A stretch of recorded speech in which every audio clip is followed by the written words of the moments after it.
Саламатсыздарбы, урматтуу эжекелер. Рахмат бүгүнкү берүүбүзгө келип бергениңиздер үчүн. Бүгүнкү биздин темабыз кыздардын билим алуусу. Бул тема азыр абдан актуалдуу деп ойлойм, анткени азыр аламдашуу маалында кээ бир биздин эже-сиңдилерибиз бул билим алуунун зарылдыгын түшүнбөй калышууда. Ошондуктан бүгүнкү темабыздын максаты ушул билим алуунун зарылдыгын айтып берүү, диний тарабынан жана негизи эле светтик тарабынан бул маселеге кандай каралат. Ошо алгачкы эле суроом, айтып берсеңиздер, эмне үчүн кыздар билим алуулары керек? Кыздардын азыркы балдарга кандай илим алуусу парз болсо, кыздарга деле ошондой парз. Эркек балдарга, Эркек балдарга да кандай парз болсо, кыз балага да ошондой парз. Себеби азыр бир үйдө мисалы эркек киши бир эле адам үй бүлөнү камсыздай албайт. Аял киши да иштешке туура келет да. Иштейм десе, образованиясы жок болсо, кара жумушка аял кишиге оор келет, ошо кара жумушка иштешке шарт туура келип калат да. Эң эле болбоду дегенде кыз балага хотя бы кийим тиккенди же баягы тамак жасаганды үйрөтүп, ошону окутуп коюш керек. Башкача айтканда өзүнүн кийинки турмушунда нан таап жей турган бир кесипке үйрөтүү керек, Туура айтып атат менин коллегам Салтанат. Албетте ошол кыз балдар билим алыш керек, бирок ошол билим бергенге дагы ошол кыз балдарга ата-энеси түрткү болуш керек да. Анткени азыр ошол аламдашып атканда көп эле кесиптер бар да, үйдө отуруп алып эле жакшы айлыкты тапса болот да. Анан биз ошол кыздарга дагы багыт берип атканда ошол физиканы жакшы окутуп, химияны жакшы окутуп, ошол точный наукаларды, математиканы жакшы окутуп, ошол кыздарыбызды программист, инженер, ошондой көп айлык таба турган бир кесип бергенге аракет кылышыбыз керек да. Албетте ошол тигүүчүлүк, тиги бу үйрөнүп алса жакшы, бирок бул өтө мындай аз айлык таба турган, көп мээнетти талап кыла турган жумуштар да.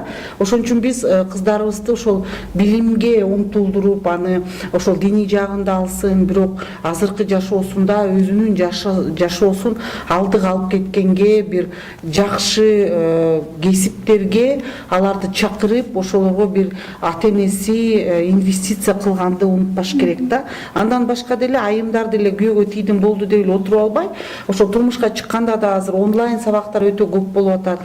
Күнүгө өзүн өстүрүш керек да, жаңы кесиптерди алып, эмне жаңылыктар болуп атат, өзүнө инвестиция кылып, келечегине, эгерде аял киши билимдүү болсо, демек ал бала бакырасын, үй бүлөсүн, жашоосундагы жакшы шартка мындай бир мүмкүнчүлүк түзүп берет да. Ошо Салтанат коллегам айткандай, азыркы учурда ошол бир эле эркек иштесе 14-15 миң сом биздики акча аз. Ошон үчүн аял экөө тең иштесе, ошол үй бүлөсүнө жок дегенде токочуна, тамак ашына, жашаганга мүмкүнчүлүк кененирээк болот да. Ошон үчүн аялы дагы, күйөөсү да билимдүү болуп иштесе, демек бул үй бүлөнүн келечеги болот.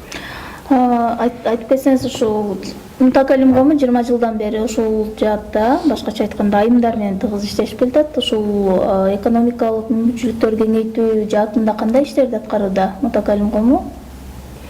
Албетте, Мутакалим коому бул аялдардын өсүшүнө көп салымын кошот, ар кандай тренингтерди уюштурат, бул укук коргоочу тренингтер, экономикасынан өнүгүүчү тренингтер. Мисалы үчүн бизде былтыры ушул аялдар үчүн бекер швейный курстар уюштурулган. Ошону бүткөн аялдар ошо швейный цехке ишке кирип, бир аз финансы жагынан поддержка болгонго өздөрүнө ошондой курс болгон.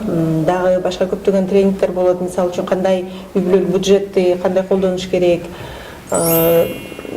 маркетингди кандай түзүш керек, же интернеттен кандай акча тапса болот. Ошол сыяктуу көптөгөн тренингтер өтүлөт.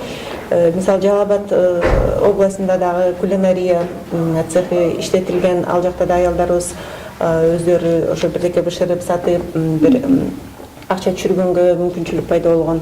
Же болбосо мындай кичине гранттар болуп, аялдарга швейный машинка, канча швейный машинкалар берилди, алар үйдөн отуруп тигип акча тапса болот. Же бир канча духовкалар берилген, үйдөн самса бышырып сатса, же ошондой бир күнүмдүк жашоосуна керектүү боло турган. Андан тышкары эле көптөгөн лекциялар өтүп турат. Ошо кабылуучулар келип диний жагынан болобу, же бери экономикалык жактан болобу өздөрүнүн билимин жогорулатууга көптөгөн окуулар болуп турат. Кызыгып биздин страничкаларыбызга кирсеңер, биздин публикацияларды көрсөңөр, жазылсаңар болот. Ошол жакта кененирээк маалыматтар бар. Түшүнүктүү. Азыр мен калп айтпасам, ошо Мутакалим коомунун жетекчиси Жамал Айым дагы күн сайын экономика жаатында, экономика темасында кичи бизнесмен болобу, чоң бизнесмен айымдар менен дагы түз эфирлерди өтүп жатасы. Ал жерлерде кандай маселелер көтөрүлүүдө? Эми бул негизги эле ошол Мутакалим коому биз ошол 1 жылга жакындап калды. Күнүгө эле түз эфирлерди өткөзүп атабыз. Анан ошол элдин катмарын аралап айымдар менен жолукканыбызда биз көрдүк да негизги эле ошол 6 багытыбыз бар. Ошол 6 багыттын бирөөсү ошол экономикалык жактан айымдарды өстүрүү. Анан көпчүлүк учурда ошол айымдарыбыз мен колуман келбейт, мен кыла албайм, мен бул өтө кыйын да, анан кичине бир экономикалык жактан бизнес баштаганга эле бир чоң акча керек деп ойлошот экен да.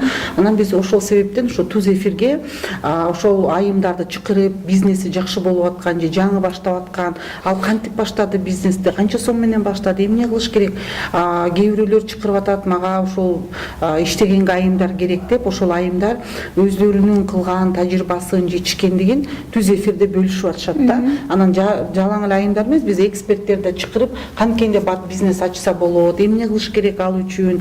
Ошол нерсени биз мындай мессендж катары айымдарга түшүндүргүбүз келип атат да. Айымдар силер күчтүүсүңөр, кааласаңар өзүңөрдүн бизнесиңерди ачып алышыңыздар керек. Анын үчүн 3 нерсе болуш керек да. Биринчиден ал ошол нерсени чын эле кылам деп ыхласынан жакшы көрүп, күнү түнү ошону кылсам экен деш керек. Экинчиси болсо ал ошол жааттан бир тажрыйба алыш керек, окуш керек, билим алыш керек.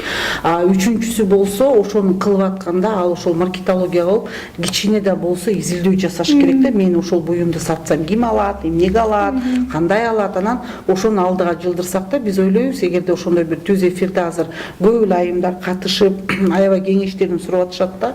Мен анан ошол жерде да чоң бизнесмен менен биз кичинекей бизнести баштап аткан дагы айымдар менен бири-бирин тааныштыргыбыз келип атат. Таанышып атышат, кеп кеңештерин да сурап атат. Анткени көптөр ошол банкрот болуп калгандар көп, кандай кылып адашпаш керек, кантип бир бизнестерин ачыш керек, ошол тажрыйбасы менен бөлүшүп, ошол үйдө отурган айымдар дагы бала менен, кичинекей бала менен отурса дагы кантип бизнес кылса болот, канткенде балдарына токойчу таап берсе болот деген бир максаттарды коюп, ошону бир алдыга биз жылдыргыбыз келип атат да. Ошол негизги максатта биз ошол аялдарга мындай жүрөгүнө бир от салып, аларга өзүн ишендиргибиз келип атат да. Сенин колуңан келет, сен кыла аласың, сен дагы буюрса келечекте бир чоң бизнес вумен болгонго мүмкүнчүлүгүң бар деп. Түшүнүктүү. Башкача айтканда, ушу Кыргызстандын карапайым айымдарына, жаңыдан бутуна туруп келаткан бизнес айымдарга мындай өзүнө өзү ишенүү мындай бир күчүн салып атыптырсыздар. Жакшы. Эми ошо биздин билим темасына кайрылсак, динде бул тууралуу эмне деп айтылат? Динде билим тууралуу эмне деп айтылат? Билим алуу керекпи? Албетте, Аллах Субхана ва Таала биринчи түшкөн аятты икра деп айтылып атат. Бул жерде мужского рода нету, аялдар да эркектер да бирдей окугула, илим алгыла деп ушул аяттан эле далил келтирсек болот. Ошондой эле пайгамбар саллаллаху алейхи вассалам талап кылуу илимди эркекке дагы, аялга дагы бирдей фарздыгы жөнүндө хадис менен бекемделет. Кыздарга дагы, келин кыздар баары илим алышы бул жерде милдеттүү түрдө экендиги жана сүннөттө бизге бекемдеп бергендиги анык. Иншалла кыздар илим алгыла, алдыга жылгыла демесмин. Түшүнүктүү. Рахмат. Бул кыска нуска жакшы жооп болду да. Эми ушул биздин айымдарыбыздын көбүндө стереотип бар да. Мисалы үчүн бир жаатта эле диний, мисалы үчүн диний билим алса, ошо менен эле болду, кетем, ошо менен эле калам депчи. Негизи эле сиздердин оюңуздарча диний билим менен светтик билимди айкалыштырып кетсе болобу жашоодо? Мындай мен бир ата-энелерге сунушумбу же бир кайрылуумбу бир эмем да. Мисалы кээ бирлөр динди түшүнүп алып бир кыска эме менен жүрүшөт да. Бүттү дин окуйт балам. Мындайдын эме кереги жок. Биз только бир эле жолго түшүп алганда светтик илимдин кереги жок. Только бир диний илим алса болду, башканын кереги жок деген бир эмеге тиянакка чалашканда, мен айтат элем да жок, эки жактан тең илим алса деп. Анткени бул дүйнөлүк илим өзүнүн жашоосуна, келечектеги өзүн жашап, балдарын мындай камсыздап кетүү жагы да бар да. Ошол жак менен кетсе, диний илим бул эки дүйнөнүкү тең.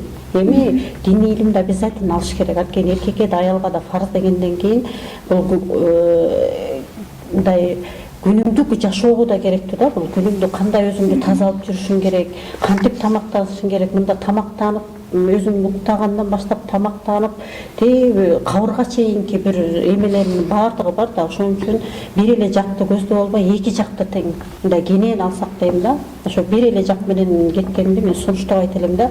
Динди бир ошо динди эле түшүнүп, ошо только менин балам динди окуйт, бага мындайдын кереги жок дегенге мен каршы элемин да. Кошумча кылып айта кетсем, бул светтик билим анан исламдык билим деген бөлүнүү бул кийинки учурларда эле пайда болгон. Негизи алгачкы мусулмандарыбыз ошо илим дегенде жалпысынан баардык илимдерди алып келген да. Мисал катары эле карасак, Абу Али ибн Сина деген бул чоң философ дагы болгон, математик дагы болгон, химик дагы болгон. Ошол эле учурда ал аябай динге бекем суфий адамдардын бири болгон. Же болбосо Фахри Рази деген белгилүү бир математик болгон, анын формулаларын азырга чейин колдонуп келишет математикада. Ошо алгач мусулмандар алар илимге ушунчалык умтулуп баардык илимдерди үйрөнгөн. Анткени ошо биз физиканы окуйбузбу, кайсы бир илимди, науканы окубасак, баары ошо Алла Тааланын жаратканын окуйбуз. Анткени ошо физикада закондор Алла Тааланын жараткан закондору да. Ошондуктан мындай негизи жалпысынан алып калсак илимде бөлүнүү жок. Бул кийинки бир стереотиптер болуп кеткен, ушундай мусулмандык окуулар, анан светский окуулар депчи. Негизи баардык окуулар эле биздин бут жашообузга, акыретибизге пайда алып келе турган илимдер. Илимдин жаманы болбойт деп ойлойм. Ошондуктан баардык илимдерди алганга умтулуш керек. Адам өзүнүн шыгына карата, кызыгуусуна карата дагы бир тармакталып, ошону мындай кененирээк изилдесе болот. Рахмат эжекелер, ошол кыска убакытта билимдин ошо айрыкча айымдар үчүн маанилүүлүгүн, зарылдыгын айрыкча азыркы убакта маанилүүлүгүн бир жеткирип айтып бердиңиздер деп ойлойм. Бир тараптан гана эмес, диний жагынан дагы далил катары аяттардан да айтып өттүңүздөр. Бул кеп кеңештерибиз кыз келиндер, эже сиңдилерибиз үчүн абдан маанилүү болот деп ойлойм. Сиздердин сөздөрүңүздөргө кулак түшөсү деген үмүт. Рахмат. Ассаламу алейкум ва рахматуллахи ва баракатух.